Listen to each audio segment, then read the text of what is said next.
이번 주 글로벌 경제 동향입니다. 이번 주에는 트럼프 당선자 내각 인사의 지명이 계속됐습니다. 트럼프 당선자는 에너지 장관에 크리스 라이트 셰일 기업 CEO를 임명했습니다.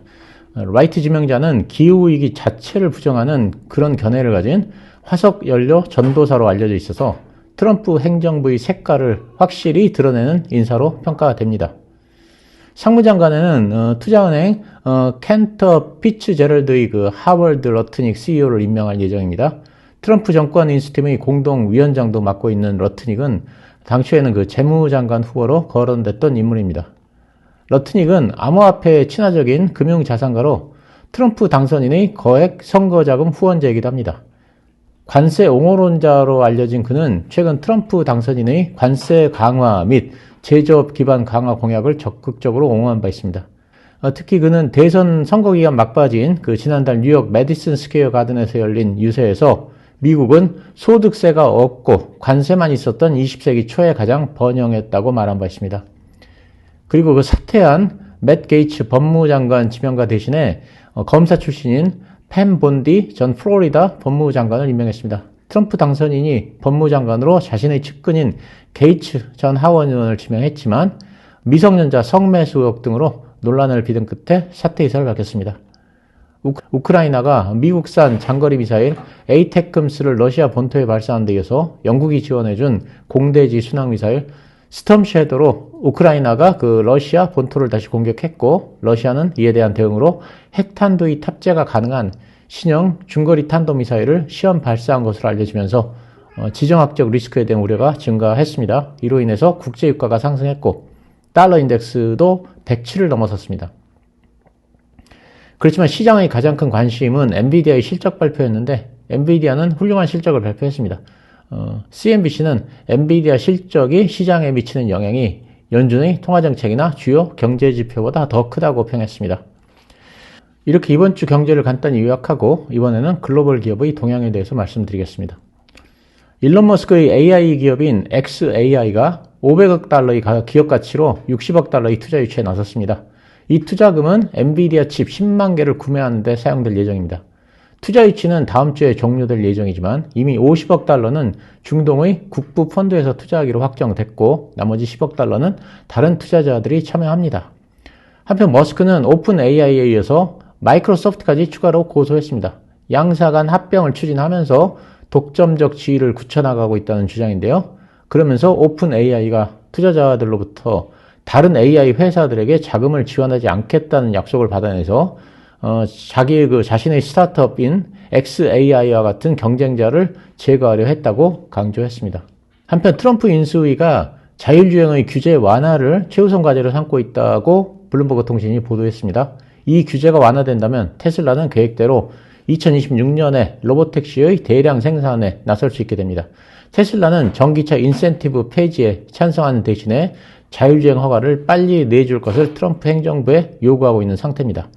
그리고 머스크는 우버 임원 출신의 에밀 마이클을 차기 교통부 장관으로 추천하고 있고 현재는 가장 유력한 후보입니다. 에밀 마이클은 스페이스X의 투자자이기도 합니다. 유럽의 구매자들이 10월에 전기차를 약 10만 9천 대 구매한 것으로 나타났는데 이건 전년비 7% 증가한 수치입니다. 이 중에서 테슬라 차량은 13,000대를 구매했고 전년비 23%가 감소한 수치입니다. 엔비디아의 실적 발표를 앞두고 블랙웰에서 서버 과열 문제가 생겼다는 보도가 나왔습니다. 디인포메이션은 블랙웰이 서버 렉에 연결됐을 때 서버 과열 문제가 발생한다고 보도했습니다. 이 문제로 블랙웰의 출시 지연 가능성이 제기되자 젠슨 왕 CEO는 블랙웰의 출시가 순조롭다면서 블랙웰 출시를 위해 본격적인 생산에 들어갔다고 말했습니다. 젠슨 왕 CEO는 실적 발표 후 이어진 컨퍼런스 콜에서 블랙웰의 수요가 공급을 앞지르고 있는 상황이라면서 우리는 전속력으로 블랙웰을 생산하고 있다고 했습니다. 과열 문제의 우려를 일축한 것입니다. 엔비디아는 수요일 장 마감 후 실적을 발표했는데 매출과 주당 순이익이 예상을 상회하는 등 뛰어난 실적을 발표했습니다만 4분기 매출 성장률의 둔화가 예상되고 또 투자자들이 기대치가 높아진 탓에 시간 내에서 소폭 하락했지만 애널리스트들이 목표 주가를 상향하면서 목요일에는 소폭 상승 마감했습니다. 그렇지만 금요일에는 약 3%가량 하락했습니다. 영국의 경쟁시장청 CMA는 모바일 브라우저 시장을 검토한 결과 경쟁이 제대로 이루어지지 않아서 영국 내 혁신이 방해받고 있다는 잠정 결론을 내렸습니다. 그래서 애플과 구글이 영국에서 휴대전화 웹브라우저의 시장 지배력에 대한 조사를 받을 가능성이 커졌습니다. CMA는 애플과 구글이 자사 브라우저인 사파리와 크롬이 가장 쉬운 옵션이 될 수 있도록 사용자의 선택을 조작할 수 있는 것으로 파악됐다고 설명했습니다. 미국 법무부는 구글이 독점을 해소할 방안으로 구글의 크롬 매각 명령을 연방법원에 요청했습니다. 앞서 연방법원은 구글이 불법적으로 온라인 검색 시장에서 독점을 유지하고 있다고 판결하고 법무부 등 그 원고 측에 이날까지 구글의 독점을 해소할 방안을 마련해 제출하라고 요구했습니다. 법무부는 만약 스마트폰 검색 시장에서 구글의 독점이 개선되지 않을 경우 정부가 강제로 안드로이드를 매각시킬 수 있도록 해달라고 법원에 요청했고, 이와 함께 법무부는 검색 시장에서의 경쟁 촉진 차원에서 구글이 보유한 검색 데이터 등을 경쟁사들과 공유하도록 의무화해달라고 법원에 요청했습니다. 피고인 구글은 다음 달 20일까지 자체적인 반독점 해소 방안을 법원에 제출할 예정입니다. 판사는 구글의 독점 행위 시정 방안에 대한 심리를 2주간 진행한 후 2025년 8월까지 최종 판결을 내릴 계획입니다. 구글이 그 제미나이의 사용자 선호를 기억하는 기능을 추가하고 이를 바탕으로 사용자 맞춤형 개인 서비스를 강화할 예정입니다. 가령 사용자가 채식주의자라는 것을 제미나이에게 알려주면 제미나이는 이를 기억해 놓습니다. 그리고 추후 사용자가 식단을 추천해 달라거나 음식 레시피를 알려달라고 질문하면 제미나이는 이 사용자가 채식주의자인 것을 기억하고 관련 답변을 주는 것입니다. 구글은 그 프리미엄 서비스인 구글 원 AI 프리미엄 플랜 가입자에게 해당 서비스를 우선적으로 제공합니다. 아마존이 AI 스타트업인 엔트로픽에 40억 달러를 추가로 투자합니다. 오픈 AI의 대항마로 꼽히는 엔트로픽은 현재 전 세계적으로 가장 많이 사용되는 AI 모델 중 하나인 클로드를 개발하는 회사입니다. 이번 투자로 엔트로픽에 대한 아마존의 그 총 투자 금액은 총 80억 달러로 증가했습니다. 다만 아마존은 지배주주가 아닌 소수주주로의 지위를 유지할 것이라고 엔트로픽은 밝혔습니다. 메타가 그 세일즈포스의 AI 부문 CEO를 영입해 기업을 대상으로 하는 AI 사업에 시동을 걸었습니다. 세일즈포스 AI CEO인 클라라 씨가 메타에 합류해서 비즈니스 AI 그룹을 이끌 예정입니다. 메타가 개발한 LLM인 라마를 활용해서 수익화 사업에 나서는 것입니다. 기업이 자체 AI 챗봇을 만드는 것을 도와주거나 왓츠앱 등 메신저 서비스에 기업용 챗봇을 만들 것으로 예상됩니다. 오픈AI가 자체 웹브라우저 개발에 나섰고 삼성전자와 갤럭시 제품에 자사 AI를 탑재하는 방안을 논의 중입니다. 미국 당국의 구글의 그 크롬 브라우저에 대한 규제가 강화되는 상황에서 자사의 시장 지배력을 높이려는 구상입니다. 오픈AI의 웹브라우저 개발에는 크롬의 개발자들이 참여하고 있습니다. 회계 조작 논란을 빚고 있는 슈퍼마이크로 컴퓨터는 연례 제출 보고서 마감일에 미국 회계 컨설팅 업체인 BDO USA를 독립 회계감사로 새로 선임하고 거래소에 연례 보고서를 제출했습니다. 슈퍼마이크로의 그 계획서가 받아들여지면 연례 보고서 제출 마감은 2월로 연장될 가능성이 높고 나스닥 상장 상태를 유지할 수 있지만 계획이 승인되지 않으면 퇴출될 수도 있습니다. 비트코인이 연일 신고가를 돌파하는 가운데 10만 달러에 근접하고 있습니다. 우리 돈으로 약 1억 4천만 원입니다. 비트코인 외에 알트코인들도 선별적으로 크게 상승했는데 갠슬러 SEC 위원장은 트럼프 당선인이 대통령에 취임하는 날 사퇴할 것이라고 밝힘에 따라서 SEC와 소송을 이어가던 리플이 크게 상승했고 현물 ETF를 신청한다는 소식에 솔라나도 크게 상승했습니다. 한편 그 트럼프 당선인은 백악관 최초로 암호화폐 직책의 신설을 검토 중인 가운데 암호화폐 업계에서는 트럼프 당선인과 직접 소통할 수 있는 임무를 요구 중입니다.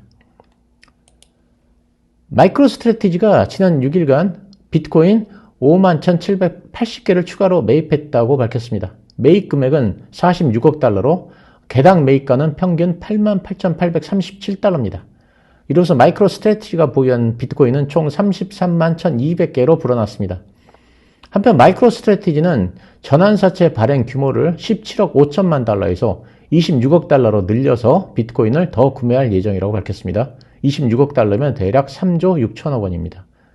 마이크로 스트래티지 마이클 세일러 회장은 2020년부터 비트코인을 매수해 왔습니다. 처음엔 회사 운영 자금으로 사들였고 이후에는 주식이나 전환사채를 발행한 돈으로 비트코인을 적극 사들였습니다. 트럼프 미디어가 암호화폐 거래소인 벡트 인수를 추진한다는 보도가 나왔습니다. 현재는 양사가 협상의 최종 단계인 것으로 알려집니다. 트럼프 미디어는 또한 암호화폐 결제 플랫폼을 만들기 위해 상표 출원을 신청했다는 소식도 나왔습니다. 트럼프 미디어는 트루스파이라는 상표의 출원을 신청했습니다. 트루스파이는 가상자산 결제 처리를 위한 플랫폼으로 신청서에는 카드 결제 처리 서비스, 자산관리, 디지털 자산 거래 등이 포함됩니다. 트럼프 당선인은 트럼프 미디어 지분의 약 57%를 보유 중입니다. 대형 소매체인 타겟이 매출과 주당 순이익이 예상을 하회하는 부진한 실적을 내놓고 연간 가이던스를 낮춤에 따라서 주가가 크게 하락했습니다. 타겟이 이처럼 큰 폭의 어닝 미스를 낸 것은 2년 만에 처음입니다. 경쟁사 월마트가 호실적의 발표와 함께 희망적인 가이던스를 제시하고 주가가 상승한 것과 대조적입니다.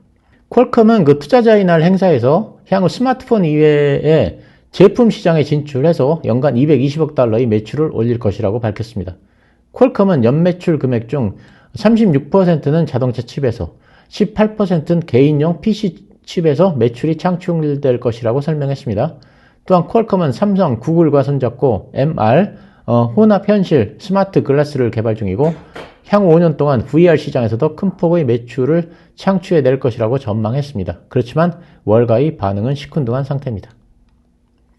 머크의 키트루다가 피하 주사 제형 사업에서 목표를 달성했다고 밝혔습니다. 키트루다의 피하 주사 임상시험 결과 정맥 주사와 유사한 효과를 보였다고 밝혔습니다.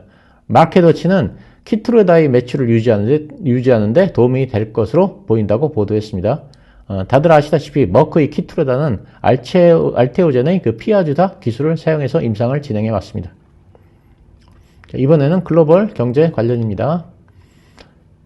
G20 정상회의가 브라질에서 열립니다만 트럼프 당선을 계기로 일부 회원국들이 기후위기 등 핵심 의제에 반대할 조짐을 보이고 있습니다. 아르헨티나를 비롯한 일부 국가가 파리 기후협약에 반대 의사를 내비치면서 기후위기를 부정하는 국가 지도자들을 중심으로 반기후 대응 전선을 형성하는 것이 아니냐는 우려가 나오고 있습니다. 아르헨티나는 G20 재무장관 및 중앙은행 총재 회의에서 합의한 글로벌 부유세 부과에도 반대하고 있습니다. 결국 바이든 대통령의 집권 시기에 추진해온 핵심 의제들이 주도권을 잃었다는 평가입니다. S&P 글로벌이 집계한 11월 구매자 관리 지수에서 미국은 제조업, 서비스업 모두 강한 회복을 이어간 것으로 나타났습니다. 서비스업 PMI는 지난 10월 55에서 57로 증가하며 2년 8개월 만에 최대 확장세를 보였고 제조업도 전월 48.5에서 48.8로 증가하며 4개월째 소폭 상승을 기록했습니다. 구매관리자 지수는 50을 기준으로 이보다 높으면 경기 확장, 낮으면 위축을 의미합니다. S&P 글로벌은 내년 경기에 대한 기업들의 기대 지수가 약 2년 반 만에 최고라면서 금리 인하와 차기 정부의 친기업적인 정책에 대한 기대로 낙관적 답변이 늘었다고 밝혔습니다. 캐피털 그룹의 자레드 프란츠 이코노미스트는 미국 경제는 전통적인 사이클인 초기, 중기, 후기 침체의 사이클을 벗어났다면서 후기에는 다시 중기 국면으로 역행하고 있다고 진단했습니다. 그는 배우 브래드 피트가 연기한 벤자민 버튼의 시간은 거꾸로 간다를 언급하면서 시간을 거슬러 올라가는 경제 국면을 벤자민 버튼의 효과라고 비유했습니다. 프란츠 이코노미스트는 미국 기업의 이익이 증가하고 대출을 받으려는 수요가 늘어나는 점, 비용 압력이 완화되는 현상이 이것들이 모두 중기 사이클을 상징한다면서 내년 감세 정책이 이루어지면 더 높은 성장률을 보일 것이라고 전망했습니다. 미시간대에서 일반 미국인을 상대로 매월 집계한 소비자 신뢰지수에서도 11월 최종 집계는 71.8로 10월의 70.5를 웃돌았습니다. 향후 6개월 경기에 대한 기대지수도 10월 74.1에서 76.9로 올라섰습니다. 조앤수 미시간대 설문조사 책임은 대선 이후 다소 둔화하긴 했지만 4개월 연속 소비자 신뢰지수가 소폭 상승을 이어갔다고 설명했습니다. 미국의 그 10월 소매 판매가 전월비 0.4% 증가했습니다. 이는 예상치인 0.3%를 웃도는 수치입니다. 전년비로는 2.8%가 증가했고 9월의 소매 판매 증가율도 0.4%에서 0.8%로 상향 조정했습니다. 소비는 전자, 가전제품 부문에서 2.3%, 자동차 판매에서 1.6% 증가했습니다. 또 그 레스토랑, 바에서도 0.7% 증가했습니다. 결국 금리가 인하되면서 소비자들이 지출을 늘린 것으로 나타났지만 이는 그 미국 경제가 강력하다는 것을 보여주는 것이기 때문에 12월 금리 동결 가능성이 증가했습니다. 파월 의장의 미국 경제가 강하기 때문에 금리 인하를 서두를 필요가 없다는 발언을 뒷받침하는 수치입니다. 저는 개인적으로는 12월에 금리를 동결할 것으로 전망하고 있습니다. 미국의 11월 필라델피아 제조업 지수가 마이너스 5.5를 기록했다고 필라델피아 연은이 밝혔습니다. 제조업 지수는 0을 기준으로 확장과 위축을 구분하는데 필라델피아 제조업 지수가 전월의 10.3에서 급락한 것은 물론이고 마이너스로 크게 하락했습니다. 조사된 기업 중 23%가 전반적인 사업 활동이 전월보다 약화됐고 58%가 전월과 같았다고 대답했습니다. 전월 대비 업황이 개선됐다고 응답한 기업은 18% 정도에 불과했습니다.